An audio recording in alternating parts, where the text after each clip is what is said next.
सबसे पहले तो आज 25 दिसंबर का दिन हमारे लिए बहुत सौभाग्य का दिन है कि आज महाराजा सूरजमल का बलिदान दिवस है। और महाराजा सूरजमल इतिहास के अंदर वो अजय योद्धा के रूप में जाने जाते हैं जिन्होंने कोई युद्ध नहीं हारा और दिल्ली सल्तनत से अगर सीधी किसी ने लड़ाई लड़ी और उसके अलावा दूसरे लोगों की भी मदद के लिए अगर कोई भी उन्हें बुलाता था तो हर घराने की मदद करने के लिए पहुंच जाते थे। बहुत बड़े युद्ध उन लोगों ने लड़े। आज भी भरतपुर राजघराने का बहुत बड़ा इतिहास के अंदर नाम है। तो हमारे लिए, हमारे समाज के लिए और किसान के लिए एक सबके लिए गौरव की बात है कि किस तरह सूरजमल ने लड़ाई लड़ी। आज बलिदान दिवस के रूप में पूरा देश इस बात को मना रहा है, तो हम सबके लिए सौभाग्य की बात है। इसकी मैं शुभकामनाएं प्रेषित करता हूँ। और दूसरा, आज क्रिसमस की भी मेरी तरफ से प्रदेशवासियों को शुभकामनाएं। पिछली 17 तारीख से लेके 7 दिन का जो हमारा बाड़मेर, जालोर और जैसलमेर जिले का 7 जनवरी को जो ओंकार महारैली पार्ट 2 है बाड़मेर के अंदर, उसको लेके दौरा था। किसानों का अंदर जागरूकता है और किसान की आर्थिक स्थिति मजबूत हो, जवान को रोजगार मिले, इन सब मुद्दों को लेके कर्ज माफी, बिजली माफ और टोल मुक्त राजस्थान, भ्रष्टाचार मुक्त राजस्थान, भय मुक्त, अपराध मुक्त राजस्थान। और इसमें जब हमने शुरुआत की बाड़मेर, जालोर और जैसलमेर जिले की, रामदेवरा से दर्शन करके मैंने शुरुआत की थी जैसलमेर जिले के अंदर, और खेमा बाबा मंदिर बायतू से शुरुआत करी थी मैंने बाड़मेर जिले की। और जालोर जिले के अंदर भी मैंने कार्यक्रम रखे और अपार जन समर्थन वहां के 36 कौम के किसानों जवानों ने दिया। वहां बहुत बड़ी तकलीफ के अंदर लोग हैं और 9 साल तेल निकलते हुए हो गए जिले, बाड़मेर जिले के अंदर। तेल से बहुत बड़ा रेवेन्यू दिल्ली की सरकार और राजस्थान सरकार को मिलता है, लेकिन बाड़मेर जिले को 3% रॉयल्टी नहीं मिली।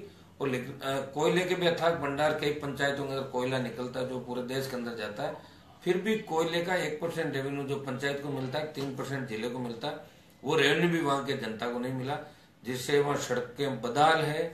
कानून व्यवस्था भी बाड़मेर जिले की कोई ठीक नहीं है, वहाँ हालात बद से बदतर है।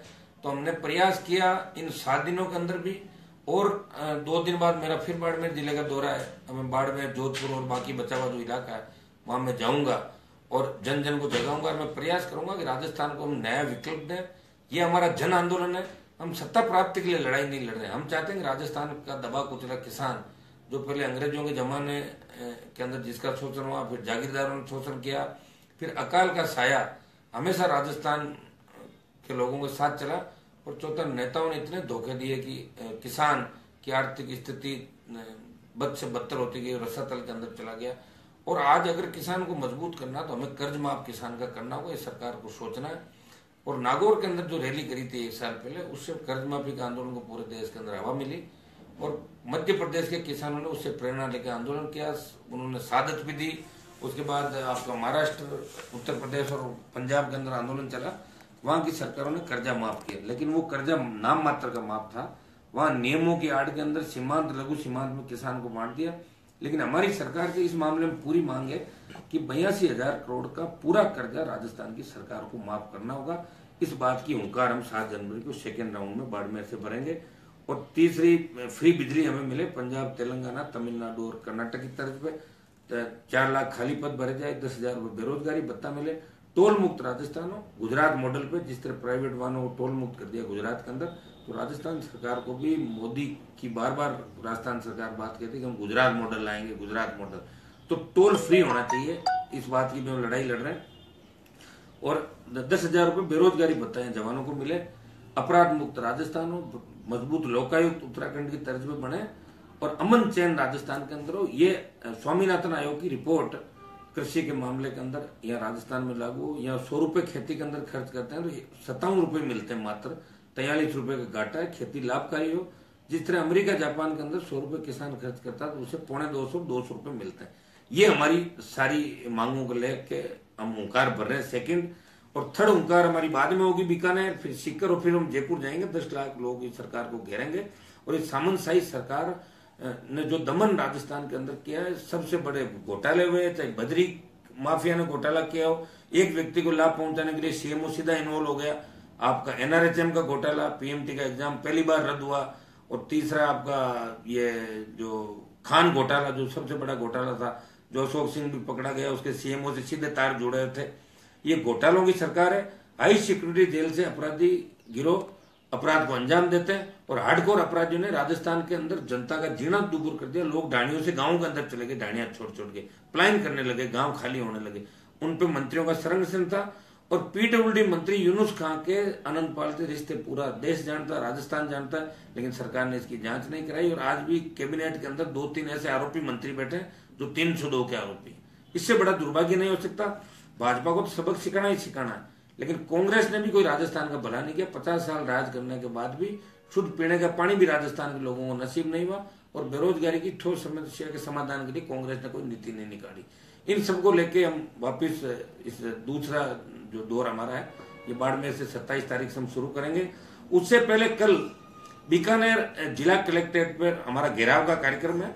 पिछले 10 दिनों के अंदर जो हमारे बीकानेर का छात्र संगठन NSUI छात्र हितों के लिए जो फीस वृद्धि पूरे राजस्थान के अंदर करी थी, बीकानेर विश्वविद्यालय ने जो फीस बढ़ाई छात्रों की, वो ग्रामीण छात्र हैं। विश्वविद्यालय और कॉलेज के अंदर ग्रामीण छात्रों की बार बार फीस वृद्धि करके उन्हें इस तरह तंग करना ये नाजायज है। फीस वृद्धि के खिलाफ मैं जब विश्वविद्यालय का अध्यक्ष था तब भी मैंने फीस वृद्धि के खिलाफ लड़ाई लड़ी, फीस को नहीं बढ़ने दिया था। और 2 बार पुलिस ने लाठीचार्ज कर दी। सरकार ने उनकी शांतिपूर्वक जो समस्या थी उसको बैठ के निपटा सकते थे, लेकिन सरकार के अड़ियल रवैये के कारण छात्रों को लाठियां खानी पड़ी, झूठे मुकदमे दर्ज किए और छात्रों को जेल के अंदर डाल दिया। और मुझे जानकारी मिली कि कई छात्र नेता जेल में भी आमरण अनशन कर रहे हैं। मुझे दुख इस बात का है कि बीकानेर के बड़े नेताओं को इन छात्र नेताओं की मदद करनी चाहिए, लेकिन बड़ा नेता कोई भी खुल के नहीं आ रहा। कल हम कलेक्ट्रेट में बड़ा प्रदर्शन करेंगे और सरकार से आर पार की लड़ाई हम करेंगे, छात्र हितों की जीत दिलाएंगे। बढ़ी हुई फीस वृद्धि वापिस ले सरकार, झूठे मुकदमे वापिस ले, छात्रों को रिहा करें। उनकी जो भी वाजिब मांगे हैं, बीकानेर के अंदर जो छात्र आंदोलन कर रहे हैं, छात्र नेता आंदोलन कर रहे हैं, उनकी वाजिब मांगे पूरी होनी चाहिए। इसके लिए हनुमान बेनीवाल हमेशा पहले भी छात्रों के जवानों के लिए लड़ाई लड़ता रहा, आगे भी लड़ाई लड़ेगा। कल 12 बजे 11:30 से 12 बजे के बीच में कलेक्ट्रेट पहुंचूंगा, और जब तक सरकार छात्रों की मांगे नहीं मानेगी मेरा संघर्ष में बीकानेर के अंदर जारी रहेगा।